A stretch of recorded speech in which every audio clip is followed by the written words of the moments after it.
Akkam jirtan kabajamtootaa fi daawwattoota keenya kun kan daawwachaa jirtan sagantaa furtuu dhugaa torbanitti guyyaa lama isiniif dhiyeessinudha.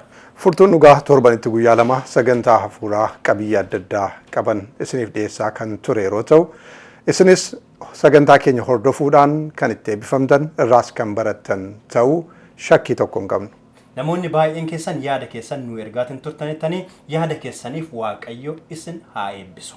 Namoonni warra kaan akka inni qaqqabuuf jecha sagantaa keenya kana sheerii gochuudhaan, laayikii gochuudhaan deeggarsa keessan nu argisiiftan hundumtus eebbi Waaqayyo isin argatu isiniin jechuu jaallanna. Abacaadhaa gaa'elaa ergii jala qabnee kunoo bubbullee deemnee har'a kutaa 19ffaarraan baaneerra. Dhugaadha. Kutaa 17ffaa fi kutaa 18ffaa keessatti dogoggora haadhotiin manaa raawwatan baay'eesaa kan isiniif dhiyeessine yeroo ta'u, har'a kutaa 19ffaasaa keessatti isa xumuraa isiniif dhiyeessina. Har'as dogoggoruma haadhotii manaa keessa jirra.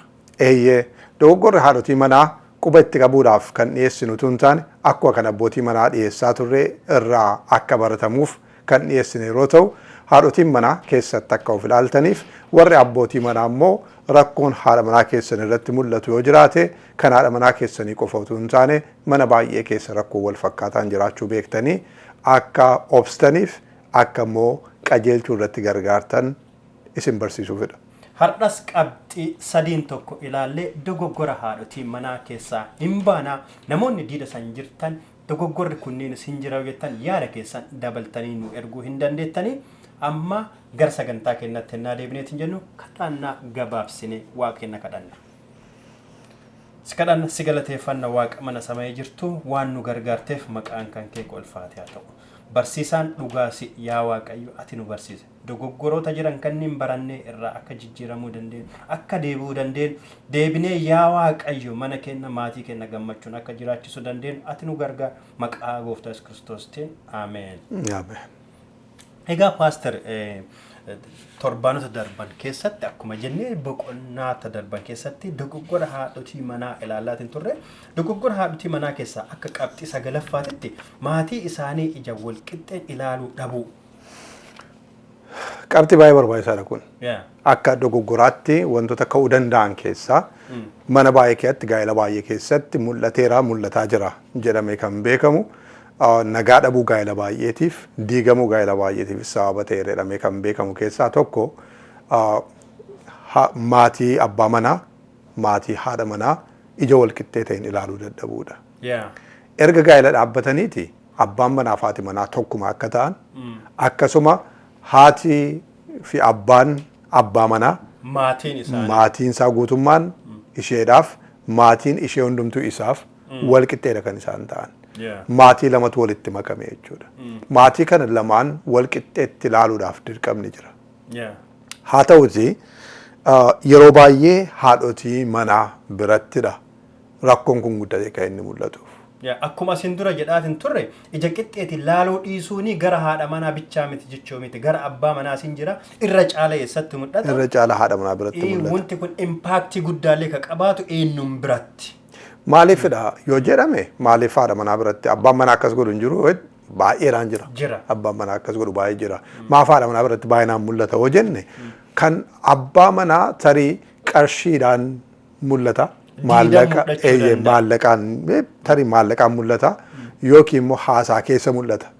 Kan haadha manaa garuu guyyaatii gara guyyaatti jireenya isaa waliin jiraatan keessatti mul'ata. Oduu afaan hin banne, oduu fuula hin banne mul'isuu dandeenya. Eessatu mul'ata jechuudha. Fakkeenyaaf yoo keessummaa ta'anii dhufan maatiin abbaa manaa keessummaa ta'anii yoo dhufan akkaataa isheen itti keessummeessitu hin mul'ata. Nyaati isheen mana keessaa qopheessitu hin mul'ata.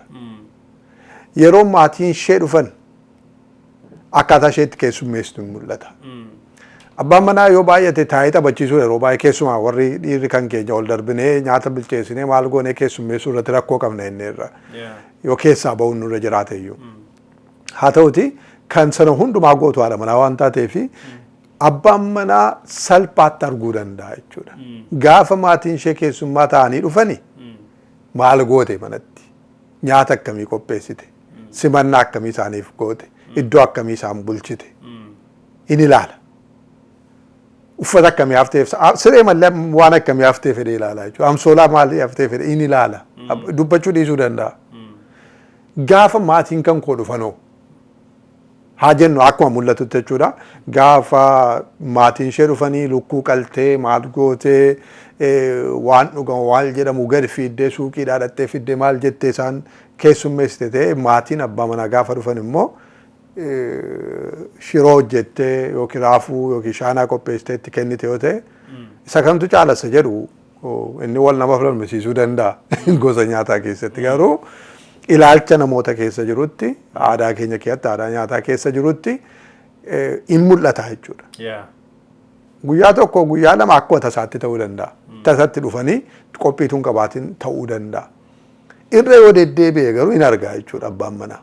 Kanaaf gaafa maatiin ishee dhufan akkas gooti gaafa maatiin koo dhufan immoo akkas gooti. Sana jechuun maatii koo kabaja hin qabdu maatii koof ilaalcha gaarii hin qabdu jedhee yaada.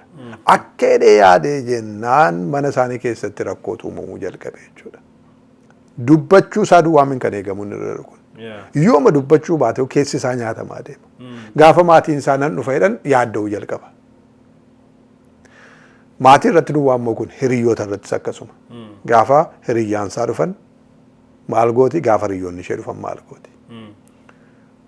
Gaafa obbolaan isaa dhufan maal gooti gaafa obbolaan ishee dhufan maal gooti. Achitti mul'ata jechuudha. Mana keessatti mul'ata waanta ta'eef ija wal qixxeetiin ilaaluu dadhabuu ishee gaa'ela isheetii fi miidhaa guddaa kan qabu abbaa manaa ishee akka itti gaddu kan godhu sun immoo gaa'ela isaanii kan diigu ta'uu danda'a.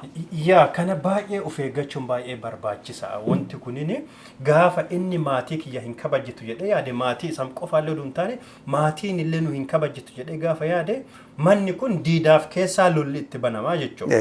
Warri isaallee intalli tuni ilma kennaaf gaarii miti buqqa'uu qabdi jedhee yaada.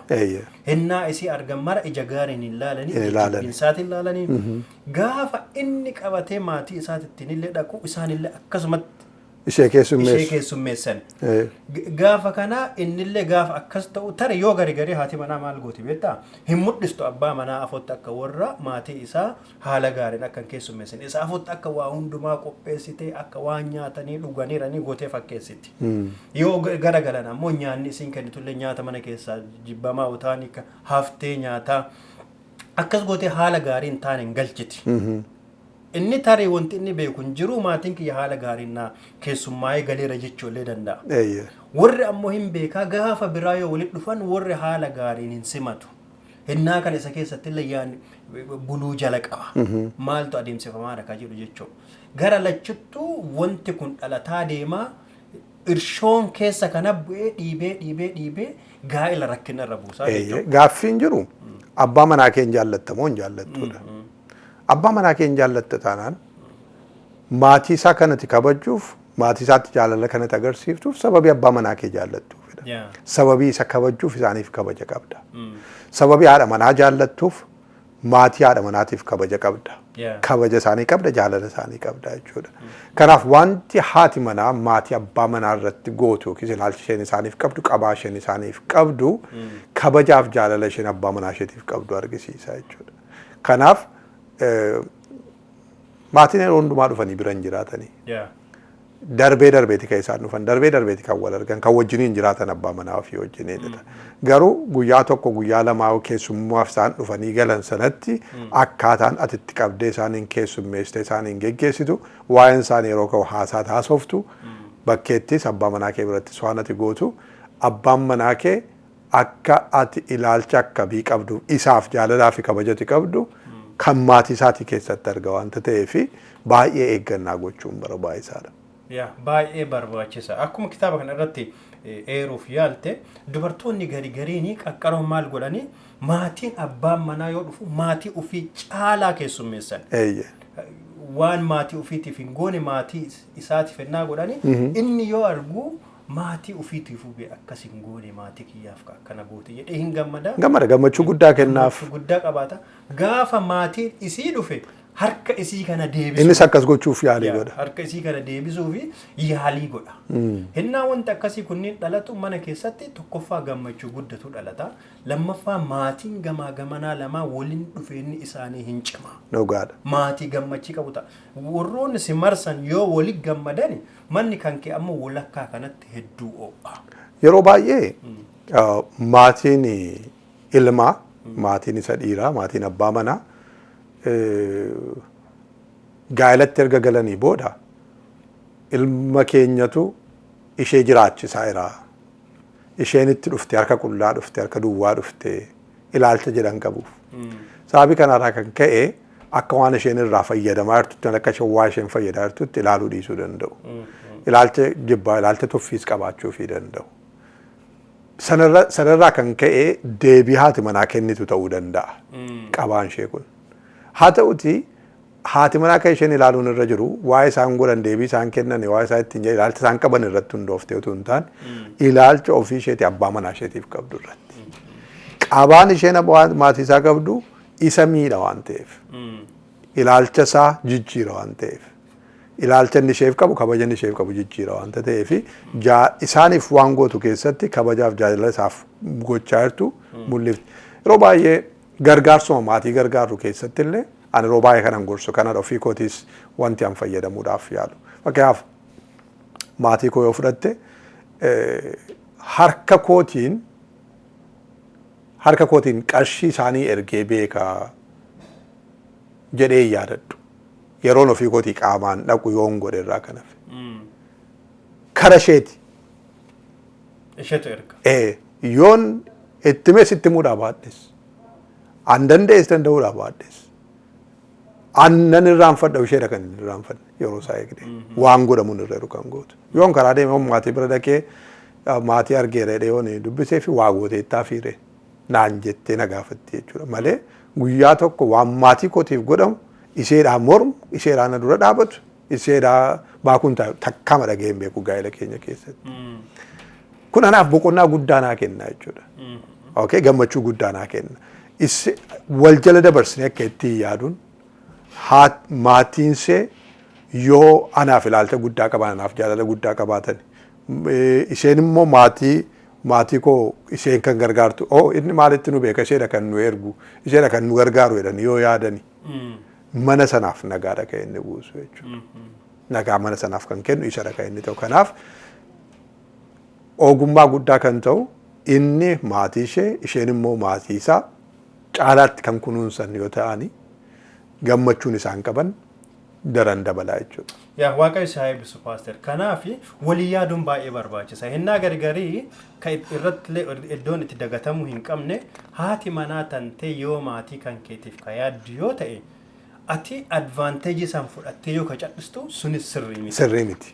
Sirrii miti. Yoo isiin maatii keetiif ka yaaddu ati maatii isiitiif yaaduun baay'ee barbaachisa. Akkuma kana faallaasaa immoo isheen maatii koo miidhaa jirti yookiin maatii koo ilaalcha gaarii hin qabdu jettee ati immoo dabartee maatii isheetiif ilaalcha badaa qabaachuu innis rakkoo mataa isaatii qaba. Kanaaf ibidda bobaarutti boba'aa dabalu jechuudha. Gaazii dabalu jechuudha. Qooda sanaa isheen ilaalcha sana keessaa akka isheen baatuuf akkamittan barsiifadha, akkamittan gorsa, akkamittan sammuu ishee qulqulleessuu danda'a.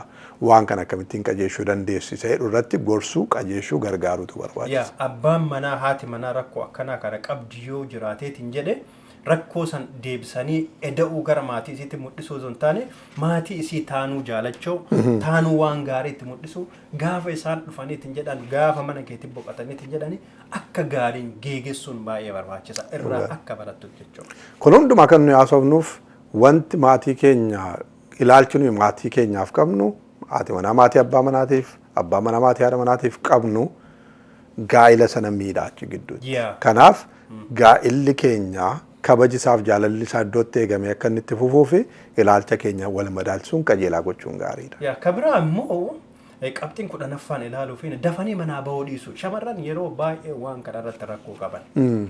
Ol seenii mee waa fuudhii baay'attaa ol seenanii akka diida baaranfa beennaan hin turan. Rakkina tokko keessaa rakkinoota jiran keessaa rakkinni tokko isa kana. Amma gaafa wal nama falmisiisa dhugaadha. Komeen jiru baay'ee haadhotii manaarra komeen jiru warra dhiiraa biraa komeen baay'eensaa dafanii manaan ba'anidha. Yeah. Dafanii manaan ba'anii yeroo jedhamu maal keessattuu yeroo walii wajjiniin ba'anidha komeen kun kan inni dhufu. Yeroo qofaa ba'an miti. Yeroo qofaa ba'an yeroo ofii isaan itti ba'u akka isaan mijatutti ba'u. Yeroo itti fiiganii ba'an iyyuu qabu. Uffata tun jijjiirratiin yeroo ba'an iyyuu qabu. Yeroo walii wajjiniin ba'uuf sagantaa qabanitti garuu abbaan manaa qophaa'ee taa'eetu eega. Abbaan manaa qophaa'ee sa'aatiitti hin baanaa ka'e jedhee kaaseeyyuu qoishi fixeera xinnoo isheen eegi jedhameeyyuu yeroo itti sa'aatiin tokko eegamu sa'aatii tokko walakkaa eegamu sanaa ol yeroo sa'aatiin lama eegamu jira jechuudha. Kuni abbaan manaa ituma eeguu deegaa 10 eegaa 15 eegaa sana booddee garuu ba'eera jechuudha inni keessaa. Yoo madaqeeyyuu ba'eera fedhiinsaa kee ba'eera aaree fixateera jechuudha sa'aatii sana. Rakkoon akkasii baay'inaan jira. Komiin akkasii baay'inaan jira. Madda komii kanaa hamma tokko hubachuudhaaf nan yaala. Dhaabaa caalaa gaa'elaa keessattis kaa'eera. Tokkoffaa warri dhiiraa wanti nuyi haadhotii manaa hubachuun nurra jiru keessaa tokko haati manaa akka keenya salphaatti uffatanii manaa ba'uun isaaniif salphaa miti. Nuyi rifeensa keenya al tokko cirannee jennaan 7 2 7 3 ji'a tokkoof nagaa qabna. Wanti nu barbaachisu hin jiru. Mataa keenya miiccannee harkaan akka isaa xoofneennaan kanumadha ba'uu dandeenya. Filachuullee tun hin barbaachisin. Isaan akka ittiin ba'uu hin danda'ani. Rifeensa isaanii filachuun, rifeensa isaanii walitti qabachuun yeroo fudhata. Kanaaf akka keenya salphaan ta'u. Nuyi olfinnee uffata ofirra buufnee ba'uu dandeenya. Isaan utuun dhiqatin manaa ba'uu hin barbaadani. Qulqullina isaanii eeguudhaafi utuun dhiqatin manaa ba'uu hin barbaadani. Sababiin isaa mana keessa jiru, mana keessa turu, hojii hojjetu, hin dafqu, nyaata bilcheessu, daa'immanii wajjiniin maal jedhu. Kanaafi itu sanan godhii manaa ba'uu hin barbaadani. Sun yeroo fudhata. Inni kan biraan keessattuu yeroo daa'immanni dabalamanii jiranii, daa'immanni yeroo jiranii qofaa isaanii mini kan isaan ba'an. Yoo mallee ijoollee fuudhanii ba'an ta'e waan daa'imman ilaallatu mana keessaa qopheessanii lafa kaa'anii ba'utti yeroo isaanii fixu. Kanaaf yeroo nuyi siree keenya irraa kaanee kallattiidhaan gara qophii keenyaatti gallu isaan immoo siree irraa kaa'aniitu gara lafatti nyaata bilcheessaniitti gadi bu'u. Gara ijoollee qopheessuutti achi darbu. Erga nyaata qopheessanii jedhanii booda, erga ijoollee qopheessanii jedhanii booda atiyyuu utuu isheen ganaa qophaartu utuu ishee ijoollee qopheessaartu nyaata nyaattataa jechuudha. Kana hundumaa erga fixanii booda ati sa'aatiitti uffattee waa hundumaa nyaattee dhiqattee fittee qophooftee honneettutti isaan ofii isaaniitti sa'aatii isaan deebi'an ta'uu danda'a jechuudha. Warri dhiiraa kanadha kan hubachuun nurra jiru gama keenyaan. Haa ta'uti kana hubachuun warra dhiiraa immoo harkifachuu warra dubartootaa yookiis haadhotii manaa jajjabeessa jechuu miti. Haadhotiin manaa abbaan manaa manaan baatu jedhee si komata taanaan rakkoo jira of ilaaluus sirreera jechuudha. Yeroo hundumaa sa'aatii wajjiniin baatanitti sittaaraa deema yoo ta'e abbaan manaa gaariin ta'u. Waan dhiisuun sirreeru dhiiftee, waan salphisuun sirreeru salphiftee gammachuudhaan bakka dhaqxan wajjiniin dhaquutu tola malee fakkeenyaaf cidha dhattu ta'uu danda'a, waamicha dhattu ta'uu danda'a. Inni sa'aatii tokko oliif si eegee konkolaataa kee taa'ee si eegee yookiin bakkee dhaabatee si eegee aaree fixatee dal'ansuu keessa galeetu utuu waliyyuu naasofsiisiin lafa cidhaa ga'uun lafa waamichaa ga'u yeroo baay'ee. Inni nama lafa cidhaa sanatti gammachuus hin qabu. Taphachuus hin naqu. Guutameera jechuudha aariidhaan guutameera waan ta'eef. Kuni manaaf nagaan kennu jechuudha. Walijjiniin ba'u waanta jedhamu sanaaf gammachuu. Iseen manaan baatu waan jedhuufi siijjiin ba'uudhaaf sagantaa qabachuu irratti maal ta'uu jalqaba? Duubatti hafuu jalqaba jechuudha. Qofaasaa deemuu jalqaba jechuudha. Kottu iddoo akkasiittan si eegaa jechuutu dhufa jechuudha. Kun gaariin ta'u. Kanaaf haati manaa komeen kun baay'inaan kan ka'u waan ta'eef amma danda'ametti itti gaafatamummaa baay'ee qabdu waan sirraa eegamu baay'ee jira.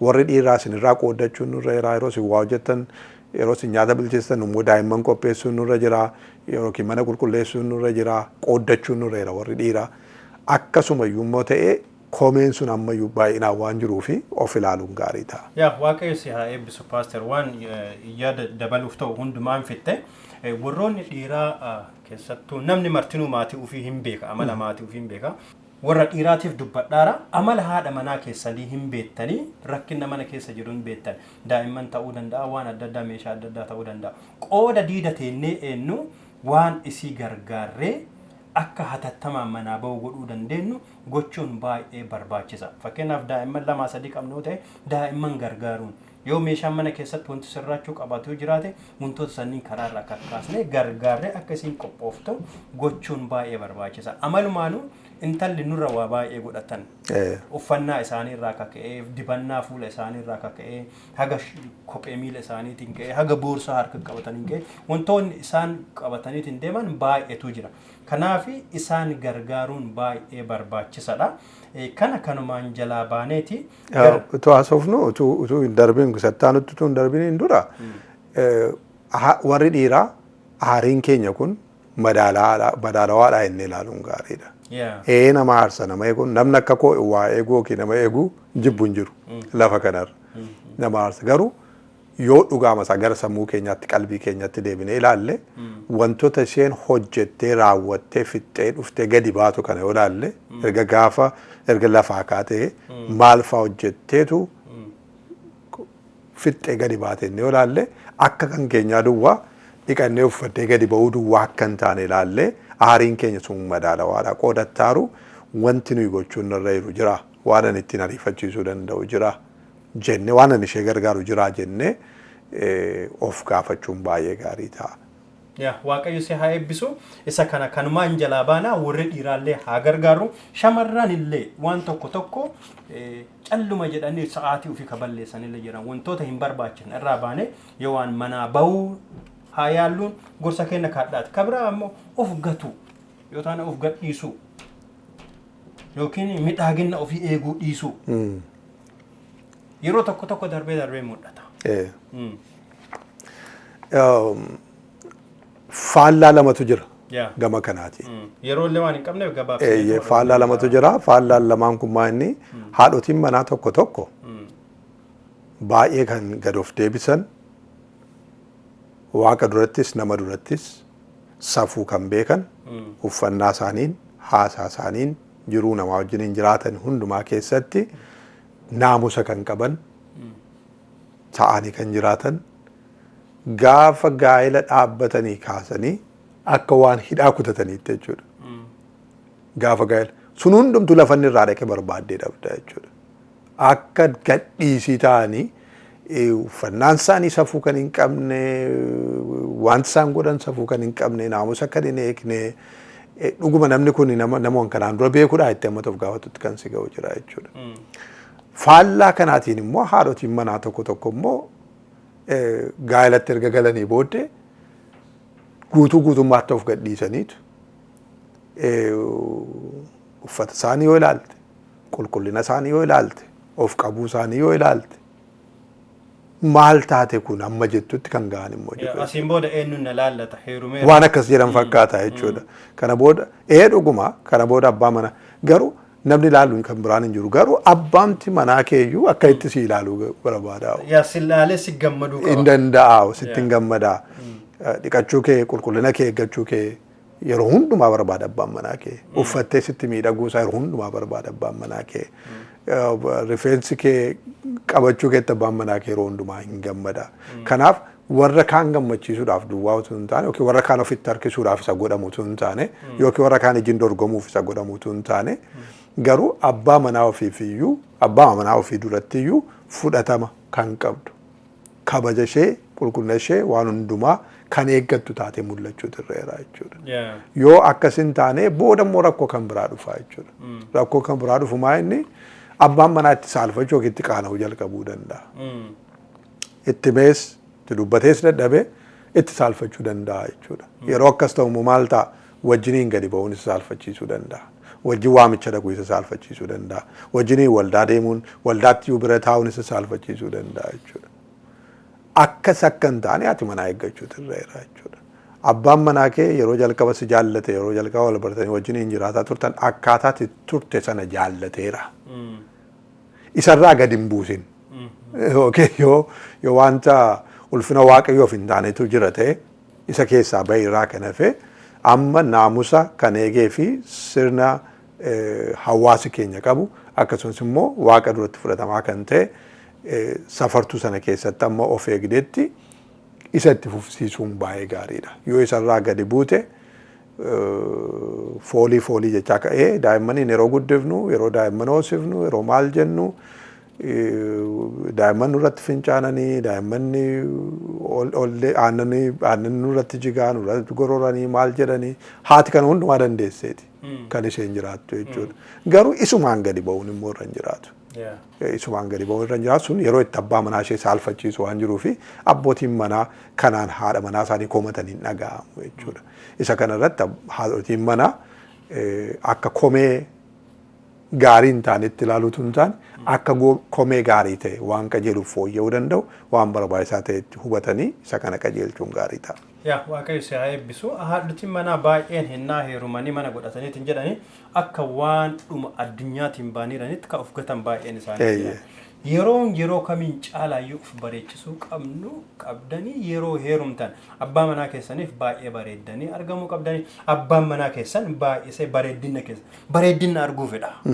Kanaaf of gadhiisuun hin barbaachisuun gorsa kenna. Isa agarsiisaaf of qopheessan immoo miti. Akkuma dura jedhee tokko heerumanii ka'anii gaa'ela erga dhaabbatanii booda hidhaa akka waan kutatanii ta'u. Uffannaan isaanii safuu kan eeggateen ta'u waa'ee isaan ofitti godhanii waa'ee isaan dibatanii naamusuma qaban hunduma isaa kan gadhiisan jiru. Akkas ta'a jechaa miti kan nuyi jirru. Garuu abbaan manaa keessan amma isinitti hin saalfanne. Abbaan manaa isinitti saalfachuu jalqabnaa isinitti qaana'uu jalqabnaa gaa'ela keessaniif baay'ee gadheedha kan inni ta'u badaadha kan inni ta'u waan ta'eef sadarkaa sana keessaa of hin baasinaa achitti of eeguun gaariidhaan. Gorsa keenya. Egaa kabajamtoota daawwattoota keenya dogoggora haadhotii manaa ka jennu kanaan jalaa baana. Kanumaan xumurreetu egaa torban sadiidha kan nuyi dhiyeessine walitti aansine namooti har'a yeroo jalqabaatiif sagantaa keenya hordoftan yoo jiraattani dogoggora haadhotii manaa inni kun kutaa sadaffaadha kutaa lamaan kanaan dura darban deemtanii daawwachuu dandeessu. Isa dura immoo dogoggora kan abbootii manaas kutaa lamaan dhiyeessineerra isas dhattanii daawwachuu dandeessu. Torban dhufuu boqonnaa 8ffaa qabannee isiniif dhiyaanna dhuma kitaaba kanaati jechuudha. Namoonni sagantaa keenya kana please namoota biraatiif akka dhaqqabaniif illee sheerii godhaan asumaan ammallee irra deebinee affeerraa kenna. Waaqayyo isin haa eebbisu kadhannaa godhannee jirra. Xumurri kitaaba kanaa waaxaa yaazaa gaa'elaati. Qubeen afaan Oromoo waaxaa yaazaa jedhee akkuma xumuramu xumurri gaa'elaa maal fakkaachuu akka inni qabu irrattidha kan nuyi wajjiniin ilaallu waan ta'eef gamanumaa nu hordofuudhaaf itti qophaa'aa jennee affeerraa keenya isinii dhiyeessina kadhannaa goonee sagantaa keenya xumurra. Si galateeffanna waaqa keenyaa argamtee waan nu barsiifteef dogoggora mana keenya keessatti gaa'ela keenya keessatti uumamuu danda'anii fi sababii sanaarraa kan ka'e gaa'elli keenya miidhamuu akka danda'u isa kana beeknee dogoggora keenya irraa sirrachuu akka dandeenyu gorsa nuuf kenniteef galanni siif haa ta'u. Kan gaa'ela namaa qajeelchuu danda'u kufaatii namaa keessaa kan nama kaasu dogoggora namaa sirreessuu kan danda'u si waaqayyo duwwaadha. Kanaaf gaa'ela keenya sitti dabarsinee kennina bakka kufne akka nu kaaftu bakka dogoggorre keessaa akka nu baaftu yaa waaqayyo karaa laa bakka jallannetti karaatti akka nu deebiftuuf jaalala kee haa ta'u. Abbaan manaa dogoggora isaa baree keessaa akka deebi'u haati manaa dogoggora ishee bartee akka irraa deebitu. Sana gochuun isaanii immoo gaa'ela isaaniif nagaaf gammachuu boqonnaa kan kennu duwwaa utuu hin taane ijoollee isaaniitiif gaa'ela keetti fakkeenya guddaa kan ta'u warra isaan argan warra isaan beekan hundumaa duratti dhuga ba'umsa kan ta'uu danda'u jireenya fakkeenya ta'u akka ta'uu danda'u isaan gargaaruun jaalala kee haa ta'u.